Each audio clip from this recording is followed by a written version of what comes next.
ఆత్మ సాక్షాత్కారం పొందినవాడు ఆంతరిక ప్రేరణ పొందితే కానీ అలౌకిక అద్భుత చర్య ఏది చెయ్యడు అని వివరించారు గురుదేవులు. దేవుడు తన సృష్టి రహస్యాలు విచక్షణరహితంగా వెల్లడి కావాలని ఆశించడు. అలాగే ప్రపంచంలో ప్రతి వ్యక్తికి తన స్వతంత్రేచ్ఛ మీద పరాధీనం చెయ్యరాని హక్కు ఉంది. ఏ సాధువు ఆ స్వాతంత్ర్యానికి భంగం కలిగించడు. శ్రీ యుక్తేశ్వర్ గారిలో అలవాటుగా కనిపించే మౌనం ఆయన పొందిన గాఢమైన ఈశ్వరానుభూతుల వల్ల కలిగినది. ఆత్మ సాక్షాత్కారం పొందని బోధకుల దినాలను ఆక్రమించుకునే అంతులేని అలౌకిక దర్శనాలు ప్రదర్శించడానికి ఆయనకి టైము లేదు. హిందూ పవిత్ర గ్రంథాల్లో ఇలా చెప్తారు: మెరకనీటి వంటి మందబుద్ధుల్లో చిన్న చిన్న ఆలోచనలనే చేపలే మహాసంక్షోభం కలిగిస్తాయి. మహాసముద్రాల వంటి మనస్సుల్లో దివ్య ప్రేరణలనే తిమింగలాలు ఏ సంచలనము కలిగించవు. మా గురుదేవుల నిరాడంబరత అనే ఆచ్ఛాదన కారణంగా ఆయన సమకాలికుల్లో చాలా కొద్దిమందే ఆయనను మానవాతీతులుగా గుర్తించారు. తన జ్ఞానాన్ని మరుగుపరచలేనివాడు మూర్ఖుడు అన్న నానుడి పరమజ్ఞానులు శాంతమూర్తులైన మా గురుదేవులకు ఎన్నడూ వర్తించదు. శ్రీ యుక్తేశ్వర్ గారు తక్కిన వాళ్ళందరిలాగే మానవ మాతృలుగా జన్మించినప్పటికీ దేశకాలాలకు నియంత అయిన పరమేశ్వరుడితో తాదాత్మ్యం సాధించారు. నరుడు నారాయణుడు కావడానికి దాటరాని అడ్డంకి ఏది ఆయనకు అవుపించలేదు.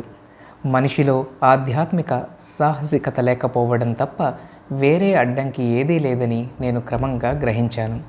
శ్రీ యుక్తేశ్వర్ గారి పవిత్ర పాదస్పర్శ తగిలినప్పుడల్లా నా ఒళ్ళు పులకరిస్తూ ఉండేది. గురువుతో భక్తిపూర్వకమైన స్పర్శ కలగడం వల్ల శిష్యుడు ఆధ్యాత్మిక ఆకర్షణ శక్తి పొందుతాడు. సూక్ష్మ విద్యుత్ ప్రవాహం ఒకటి జనిస్తుంది. భక్తుడి మెదడులో ఉండే అవాంఛనీయమైన అభ్యాస సంస్కారాలు విద్యుదాఘాతం పొందుతాయి. అతని ప్రాపంచిక ప్రవృత్తుల గాళ్ళు చెదిరి లాభకరమవుతాయి. కనీసం క్షణికంగానైనా మాయను కప్పి ఉన్న రహస్య ఆచ్ఛాదనం తొలగడం, పరమానందమనే వాస్తవికత తడుక్కుమనడం జరగవచ్చు. నేను భారతీయ పద్ధతిలో మా గురుదేవులకు ఎప్పుడు ప్రణామం చేసినా నా శరీరమంతా మోక్షప్రదమైన కాంతి ప్రసరించేది. లాహిరి మహాశయులు మౌనంగా ఉన్నప్పుడు సైతం లేదా ఖచ్చితంగా మతానికి సంబంధించని విషయాలు ముచ్చటించేటప్పుడు కూడా వారు అనిర్వచనీయమైన విజ్ఞానం అందిస్తున్నారని కనిపెట్టేవాణ్ణి అన్నారు గురువుగారు ఒకసారి నాతో. ఆ విధంగానే యుక్తేశ్వర్ గారు నన్ను ప్రభావితుడిని చేశారు. నేను దిగులుగా కానీ ఉదాసీనమైన మనస్సుతో కానీ ఆశ్రమంలోకి ప్రవేశిస్తే నా వైఖరి తెలియకుండానే మారిపోయేది. కేవలం మా గురుదేవుల దర్శనంతోనే ఉపశమనం కలిగించే ప్రశాంతత నాకు లభించేది. ఆయన సన్నిధిలో ప్రతిరోజు ఆనందంలో, శాంతిలో, జ్ఞానంలో ఒక్కొక్క కొత్త అనుభవం కలుగుతుండేది. దురాశ వల్లనో, కోపం వల్లనో, మానవికమైన అనుబంధం వల్లనో భ్రాంతిలో పడ్డట్టు భావోద్రేకంతో ఉత్తేజితులై ఉన్నట్టు కానీ ఆయన నాకెన్నడూ కనిపించలేదు. మాయ అనే చీకటి చప్పుడు చెయ్యకుండా దగ్గరకొస్తోంది, లోపలింటికి త్వరగా పోదాం పదా హెచ్చరికగా చెప్పే ఈ మాటలతో గురుదేవులు క్రియాయోగ సాధన చేయవలసిన అవసరాన్ని తమ శిష్యులకు నిరంతరం గుర్తు చేశారు. అప్పుడప్పుడు ఒక్కొక్క కొత్త విద్యార్థి యోగ సాధన చేయడానికి తనకున్న అర్హత విషయంలో సందేహాలు వెలిబుచ్చేవాడు. గతాన్ని మర్చిపో అంటూ శ్రీ యుక్తేశ్వర్ గారు అతన్ని సముదాయించేవారు.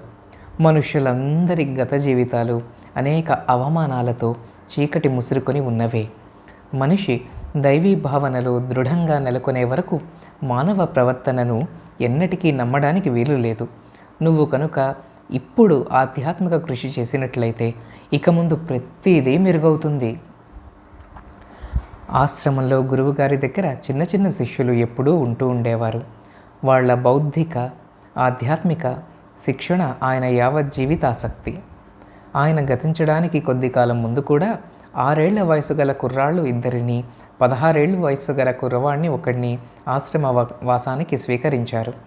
ఆయన వర్దీలో ఉన్నవాళ్ళందరికీ జాగ్రత్తగా శిక్షణ ఇచ్చారు. ఈ విధంగా శిష్య శాసన శబ్దాలు రెండిటికి వ్యుత్పత్తిలోనే కాకుండా ఆచరణ రీత్యా కూడా పరస్పర సంబంధం ఏర్పరచడం జరిగింది. ఆశ్రమవాసులు గురుదేవులను అభిమానించేవారు, గౌరవించేవారు. ఒక్కసారి చిన్నగా చప్పట్లు చరిస్తే చాలు ఆత్రంగా వచ్చి ఆయన పక్కన నిలబడేవారు. ఆయన మనస్థితి గంభీరమై అంతర్ముఖులైనప్పుడు మాట్లాడడానికి ఎవ్వరూ సాహసించేవారు కాదు. ఆయన నవ్వు ఉల్లాసంగా ధ్వనించినప్పుడు మాత్రం ఆయన తమ సొంతమే అన్నట్టు చూసేవారు పిల్లలు. శ్రీ యుక్తేశ్వర్ గారు తమ కోసం ఏదైనా పని చేసి పెట్టమని ఇతరుల్ని అడగడం అరుదు.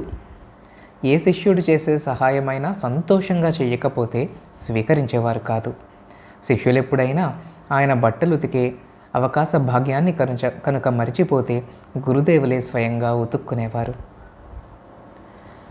ఆయన మామూలుగా వేసుకునే బట్టలు సాంప్రదాయకంగా సన్యాసులు ధరించే కాషాయ వస్త్రాలు. ఆశ్రమంలో ఉన్నప్పుడు ఆయన యోగుల సాంప్రదాయాన్ని అనుసరించి పులి చర్మంతోనూ జింక చర్మంతోనూ కుట్టిన తాళ్ళు లేని బూట్లను వేసుకునేవారు. శ్రీ యుక్తేశ్వర్ గారు ఇంగ్లీష్, ఫ్రెంచ్, బెంగాలీ, హిందీ ధారాళంగా మాట్లాడేవారు. సంస్కృతంలో మంచి పరిజ్ఞానం ఉండేది. ఇంగ్లీష్, సంస్కృతం నేర్చుకోవడానికి తాము నేర్పుగా రూపొందించిన సులభ పద్ధతులు కొన్ని చిన్న విద్యార్థులకు మంచి ఓపికగా నేర్పేవారు. గురుదేవులకు తమ శరీరం మీద అపేక్ష ఉండేది కాదు, కానీ దాని విషయంలో జాగ్రత్తగా ఉండేవారు. దేవుడు శారీరక మానసిక స్వస్థతల ద్వారానే సరిగా అభివ్యక్తమవుతాడని చెప్పేవారు. అతిగా ఉన్నవన్నీ నిరాకరించేవారు. దీర్ఘకాలం ఉపవాసం చేయదలచిన ఒక శిష్యుడిని చూసి నవ్వుతూ మా గురుదేవులు, కుక్కకి ఒక ఎముక వేయకూడదు అన్నారు ఒకసారి. శ్రీ యుక్తేశ్వర్ గారి ఆరోగ్యం అద్భుతంగా ఉండేది. ఆయనకు సుస్థి చేయడం ఎన్నడూ చూడలేదు నేను ఆయన దగ్గర లేనప్పుడు ఒక్కసారి కాశ్మీర్లో ఆయన జబ్బు పడ్డారు. 21వ అధ్యాయంలో చెప్తాను. తమ శిష్యులు వైద్యుల్ని సంప్రదించదలిస్తే లౌకిక ఆచారాన్ని మన్నించడం కోసం ఆయన వాళ్లకు అందుకు అనుమతిచ్చేవారు. భౌతిక పదార్థానికి వర్తించే విధంగా దేవుడు ఏర్పరిచిన నియమాల ద్వారా వైద్యులు తాము చేసే వైద్యం సాగించాలి అనేవారాయన. అయితే మానసిక వైద్యానికి ఉన్న ఘనతను ప్రశంసిస్తూ ఆయన తరచుగా ఇలా అనేవారు: అన్నిటికన్నా గొప్పగా క్షాళన చేసేది జ్ఞానం. ఆయన శిష్యులతో ఇంకా ఇలా అన్నారు: విశ్వాసఘాతకుడైన స్నేహితుడు లాంటిది శరీరం. దానికి ఇయ్యవలసినంత మట్టుకే ఇవ్వండి, అంతకు మించొద్దు. కష్టం, సుఖం అనేవి అస్థిరమైనవి. ఈ ద్వంద్వాల ప్రాబల్యం నుంచి బయటపడడానికి ప్రయత్నిస్తూనే వాటినన్నిటినీ నిబ్బరంగా ఓర్చుకోండి. జబ్బు, స్వస్థత కూడా ప్రవేశించే ద్వారం ఊహ. మీకు జబ్బుగా ఉన్నప్పుడైనా సరే జబ్బు అనే వాస్తవాన్ని నమ్మకండి. గుర్తింపు పొందని ఆ సందర్శకుడు పలాయనం చిత్తగిస్తాడు అని. మా గురువుగారి శిష్యుల్లో వైద్యులు చాలామంది ఉన్నారు. శరీర ధర్మశాస్త్రం చదివిన వాళ్ళు ఇంకా ముందుకు సాగి ఆత్మజ్ఞానాన్ని శోధించాలి అని వాళ్లకు చెప్పేవారాయన. శరీర యంత్రానికి సరిగ్గా వెనకాతల సూక్ష్మమైన ఆధ్యాత్మిక తంత్రం ఒకటి దాక్కుని ఉంది. శ్రీ యుక్తేశ్వర్ గారు తమ శిష్యుల్ని పాశ్చాత్య దేశాల సుగుణాల్ని ఇముడ్చుకున్న జీవంతమైన మేళనకర్తలుగా నడుచుకోమని సలహా ఇచ్చేవారు. ఆయనైతే బాహ్యమైన అలవాట్లతో పాశ్చాత్య పక్కి నిర్వాహకులు. అంతరంగంలో ప్రాచ్యపక్కి ఆధ్యాత్మికవాది. పాశ్చాత్యుల అభ్యుదయశీలక ప్రతిభాసంపన్న ఆరోగ్యప్రదమైన పంథాలను అనేక శతాబ్దులుగా ప్రాచ్య దేశాల ఘనత నిలిపిన ధార్మిక ఆదర్శాలను కూడా ప్రశంసించేవారాయన. క్రమశిక్షణ నాకు తెలియనిది కాదు. ఇంటి దగ్గర నాన్నగారు ఖచ్చితమైన క్రమశిక్షణ అమలు పరిచేవారు.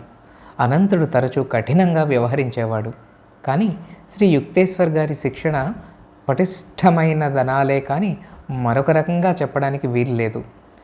క్షణికమైన విషయాల్లోనైతేనే, మామూలు నడవడి తాలూకు సూక్ష్మ వైవిధ్యాల విషయంలోనైతేనే పరిపూర్ణతా ప్రియులైన మా గురుదేవులు తమ శిష్యుల్ని తీవ్రంగా విమర్శించేవారు. చిత్తశుద్ధి లేని సభ్యత నిర్జీవమైన సుందరాంగి వంటిది అన్నారు ఒకసారి సందర్భవశాత్తు ఆయన. సభ్యత లేని రుజుత్వం వైద్యుడి కత్తిలాగా పనికి వచ్చేదే కానీ అప్రియమైనది. మర్యాదతో కూడిన నిష్కాపట్యం సహాయకరమైనదే కాక ప్రశంసనీయమైనది కూడా. గురుదేవులు నా ఆధ్యాత్మిక ప్రగతి విషయంలో తృప్తి పడ్డట్టే కనిపించేవారు. ఎప్పుడో కానీ దాన్ని ప్రస్తావించకపోవడమే నేను అలా అనుకోవడానికి కారణం. ఇతర విషయాల్లో మట్టుకు ఆయన చీవాట్లు నా చెవులకి కొత్త కావు. పరధ్యానం, అప్పుడప్పుడు దిగాలుగా ఉండడం, మర్యాదకు సంబంధించిన నియమాలు కొన్ని పాటించకపోవడం, తీరిక లేకుండా అప్పుడప్పుడు పని ఇవే నా పెద్ద అపరాధాలు. మీ నాన్న భగవతి గారి కార్యకలాపాలు ఎంత కట్టుదిట్టంగా, ఎంత తీరుగా ఉంటాయో చూడు అని మా గురువుగారు ఒకసారి అన్నారు. లాహిరి మహాశయుల శిష్యులైన వీరిద్దరూ నేను మొదటిసారి శ్రీరాంపూర్ ఆశ్రమానికి వెళ్ళిన కొద్ది రోజులకే కలుసుకున్నారు. మా నాన్నగారు, మా గురువుగారు ఒకరినొకరు గాఢంగా అభిమానించారు. వీరిద్దరూ యుగాంతరాలకు కూడా క్షయం కాని ఆధ్యాత్మిక ఆధారశిలల పునాదుల మీద రమ్యమైన అంతర్జీవిత హర్మ్యాన్ని నిర్మించుకున్నవారు. నా చిన్నప్పుడు కొద్ది కాలం నాకు చదువు చెప్పిన ఒక మాస్టర్ గారి దగ్గర తప్పుడు పాఠాలు కొన్ని వంట పట్టించుకున్నాను. శిష్యుడైన వాడు లౌకిక విధుల నిర్వహణ కోసం ఎక్కువ శ్రమపడ అవసరం లేదని నాకు చెప్పడం జరిగింది. నేను నా పనుల్ని ఉపేక్షించడం కానీ, అజాగ్రత్తగా చేయడం కానీ జరిగినప్పుడు నన్ను మందలించలేదు. మానవ ప్రకృతికి అల్లాటి బోధలు వంట పట్టించుకోవడం చాలా సులువుగా కనిపిస్తుంది. అయితే గురుదేవుల కఠిన శిక్షణలో బాధ్యతారహితమైన మనోజ్ఞమైన భ్రమల్లోంచి త్వరలోనే బయటపడ్డాను. ఈ లోకానికి అతి మంచిగా ఉండేవాళ్ళు వేరే లోకానికి శోభ చేకూరుస్తున్నవారు అన్నారు యుక్తేశ్వర్ గారు ఒకనాడు. ఈ భూమి మీద ఉచితంగా లభించే గాలి పీలుస్తున్నంతకాలం కృతజ్ఞతాపూర్వకమైన సేవ చేయవలసిన బాధ్యత మన మీద ఉంటుంది. ఊపిరి అవసరం లేని సమాధి స్థితిని పూర్తిగా సాధించిన వాడు మాత్రమే ప్రాపంచిక విధుల నుంచి విముక్తి పొందవచ్చు అని చెప్తూ ఆయన, నువ్వు అంతిమ పరిపూర్ణత్వం సాధించినప్పుడు ఆ విషయం నీకు తెలియజేయకుండా ఉండను అన్నారు పొడిగా. ప్రేమతోనైనా సరే మా గురువు గారిని ఆశపెట్టి అనుకూలంగా మార్చుకోలేము. నాలాగా ఆయన దగ్గరి శిష్యరికం చేయడానికి మనస్పూర్వకంగా అంగీకరించిన వారెవరి విషయంలోనూ ఆయన మెతకదనం చూపించలేదు. గురువుగారికి నాకు చుట్టూ ఆయన విద్యార్థులు కానీ, పరిచయం లేని పరాయి వాళ్ళు కానీ ఉన్నా సరే, మేము ఏకాంతంగా ఉన్నా సరే ఆయన ఎప్పుడూ దాపరికం లేకుండా మాట్లాడుతూ చెడామడా చీవాట్లు పెట్టేవారు. తెలివి తక్కువతనం వల్ల కానీ, అసందర్భంగా కానీ చిన్న పొరపాటు జరిగితే చాలు ఆయన చీవాట్లు తప్పేవి కావు. అహంకారాన్ని అణగొట్టే ఈ మాదిరి వ్యవహార విధానం సహించడం కష్టమే అయినప్పటికీ నాలో ఉన్న మానసికమైన ఎగుడు దిగుళ్లను చదును చేయడానికి శ్రీ యుక్తేశ్వర్ గారిని అనుమతించాలన్నదే మార్చరాని నా తీర్మానం. నా మాటలు నీకు నచ్చకపోతే నువ్వు ఎప్పుడైనా సరే స్వేచ్ఛగా వెళ్ళిపోవచ్చు అని హామీ ఇచ్చారు గురుదేవులు. నీ అభివృద్ధి తప్ప నేను నీ దగ్గర మరి ఏమీ కోరను. నీకు లాభం కలుగుతోందనిపిస్తేనే ఉండు అన్నారు. నా దురహంకారాన్ని సమ్మెట దెబ్బలతో అణిచేసినందుకు నేను ఆయనకి ఎంతో కృతజ్ఞుణ్ణి. అలంకారికంగా చెప్పాలంటే నా దవడకున్న పలు వరుసలో ప్రతి పిప్పి పన్ను కనిపెట్టి పీకేస్తున్నారా ఆయన అని ఒక్కొక్కప్పుడు అనిపించేది నాకు. అహంభావాన్ని తొలగించాలంటే మొరటుగా తప్ప మరే విధంగానైనా కష్టమే. అది పోయిన తర్వాతనే ఈశ్వరానుభూతికి చివరికి నిర్నిరుద్ధమైన దారి దొరుకుతుంది. స్వార్థంతో బండబారిన గుండెల్లోకి చొరబారడానికి అది చేసే ప్రయత్నం వృధాయే అవుతుంది. శ్రీ యుక్తేశ్వర్ గారి సహజావబోధం తీక్షణంగా ఉండేది. ఆయన తరచూ అవతల వ్యక్తి చెప్పిన మాటలతో నిమిత్తం లేకుండా అతను బయటపెట్టని ఆలోచనలకు జవాబిస్తూ ఉండేవారు. ఒక మనిషి వాడిన మాటలకు వాటి వెనక ఉన్న వాస్తవమైన ఆలోచనలు భిన్న ధృవాలై ఉండవచ్చు. మనుషుల పదాడంబరం వల్ల కలిగే గందరగోళానికి వెనక ఉన్న ఆలోచనల్ని ప్రశాంతత ద్వారా అనుభూతం చేసుకోవడానికి ప్రయత్నం చేయి అన్నారు మా గురుదేవులు. దివ్యమైన అంతర్దృష్టి వల్ల బయల్పడే విషయాలు ప్రాపంచిక జీవుల చెవులకు తరచూ కటువుగా ఉంటాయి. పై మెరుగులతో సరిపెట్టుకునే విద్యార్థుల అభిమానాన్ని ఆయన చొరగొనలేదు. ఎప్పుడు కొద్ది సంఖ్యలోనే ఉండే తెలివైన విద్యార్థులు మాత్రం ఆయన్ని ప్రగాఢమైన భక్తితో ఆరాధించేవారు. ఆయన మాట అంత కటువుగాను నిందాత్మకంగానూ ఉండి ఉండకపోతే భారతదేశంలోనే ఎక్కువ మంది శిష్యులు వెతుక్కుంటూ ఏరికోరి వచ్చేది శ్రీ యుక్తేశ్వర్ గారి దగ్గరికి అని నొక్కి చెప్పగలను.